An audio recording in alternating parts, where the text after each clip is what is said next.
Bonjour, bienvenue sur cette chaîne Éveil et Évolution. Je m'appelle Emmanuelle et je suis ravie d'être là. C'est mon premier épisode, mon premier podcast et je suis hyper contente. J'ai décidé de faire ce podcast pour vous raconter l'histoire de mon éveil spirituel et surtout du déclencheur de cet éveil spirituel. Parce que pour moi, c'est un événement vraiment marquant. Ça a vraiment changé ma vie.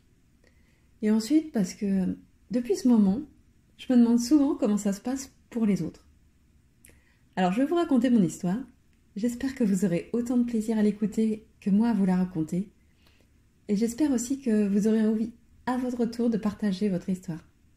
Parce que c'est hyper important de savoir qu'on n'est pas seul à vivre ça. Allez, c'est parti, je me lance. Tout d'abord, je dirais que cet éveil a eu lieu en 2 phases. Mais pour commencer, il faut vraiment que je vous explique un peu le contexte. Pour être clair, je suis issue d'une famille très catholique.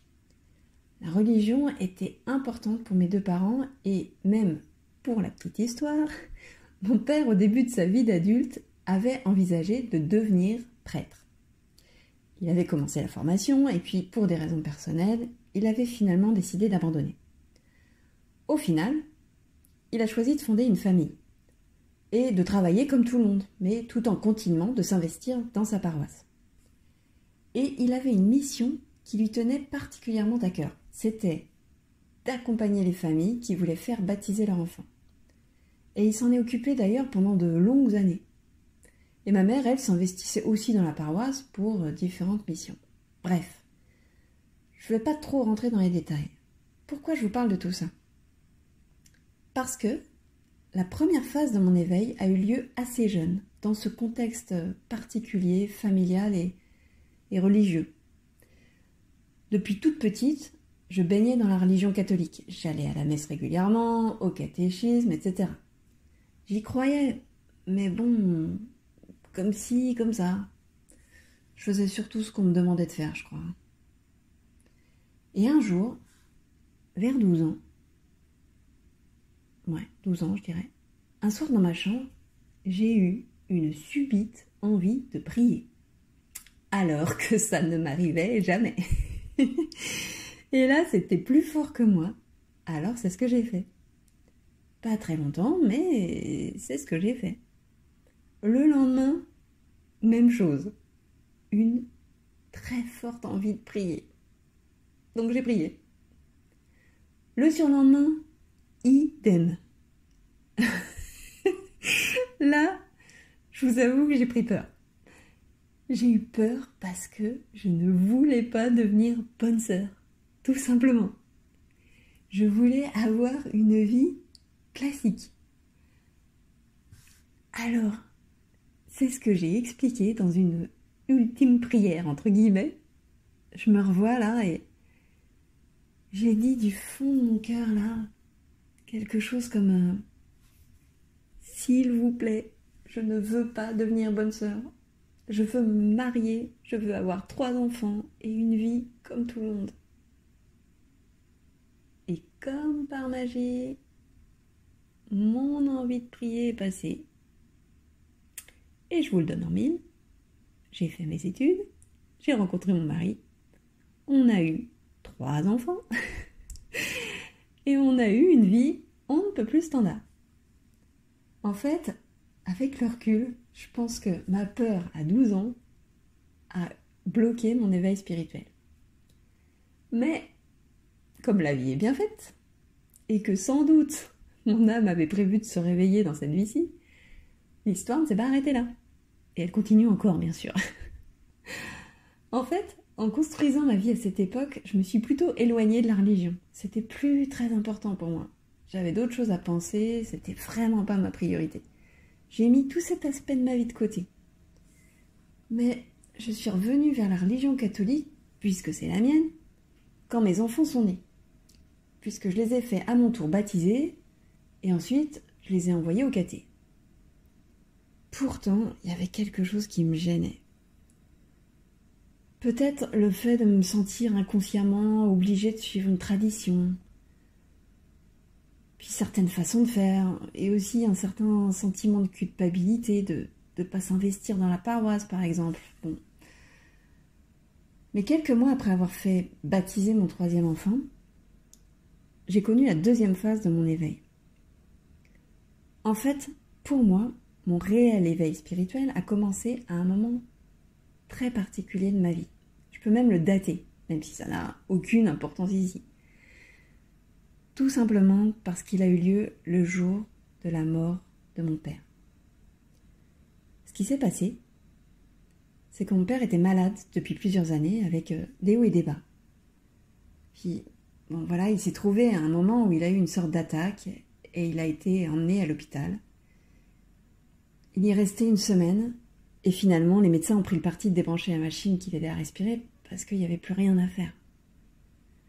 C'était évidemment un moment très particulier, mais il a été bien entouré puisque toute la famille proche était là, ma mère, ma sœur, mes frères, moi.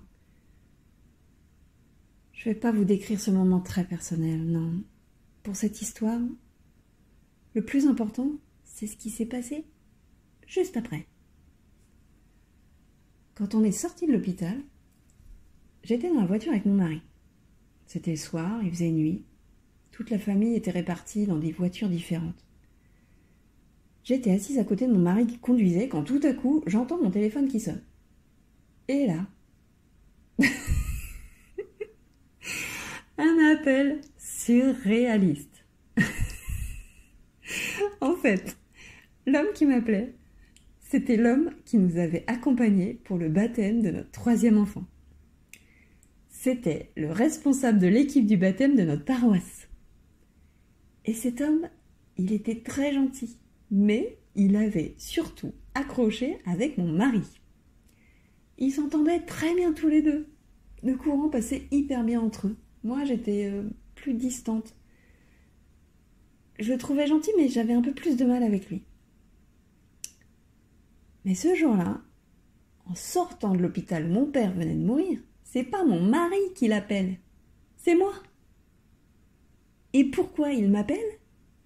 Pour me proposer à moi de faire partie de l'équipe de baptême de ma paroisse. Je vous raconte pas le choc. Parce qu'à la seconde où il m'a proposé ça, j'ai su instinctivement, au plus profond de moi-même, que c'était mon père qui me parlait, que c'était lui qui me faisait la demande de continuer sa mission.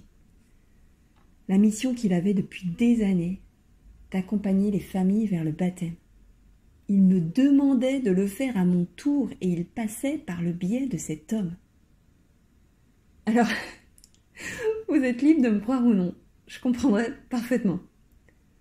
Mais à l'instant où cet homme m'a posé cette question, j'ai eu cette conviction intime que mon père était vivant et qu'il me faisait cette demande. C'était incroyable.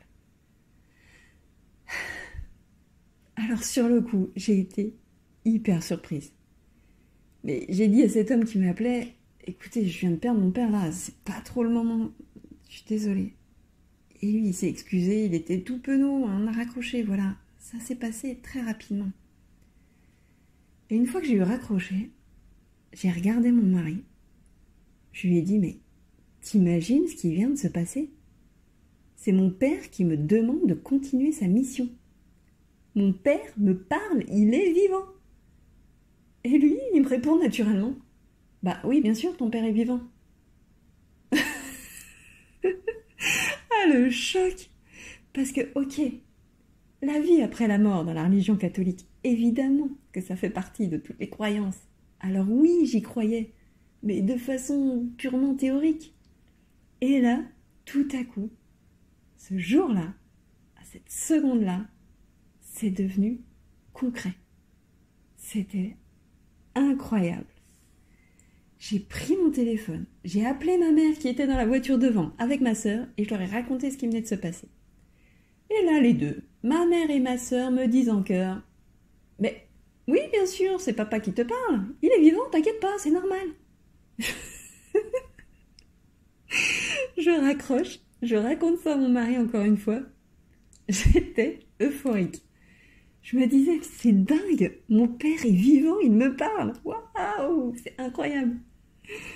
J'étais à la fois choquée et tellement heureuse d'avoir eu ce contact et d'avoir cette conviction intime, cette foi réelle de la vie après la mort. Et ça ne m'a plus quittée.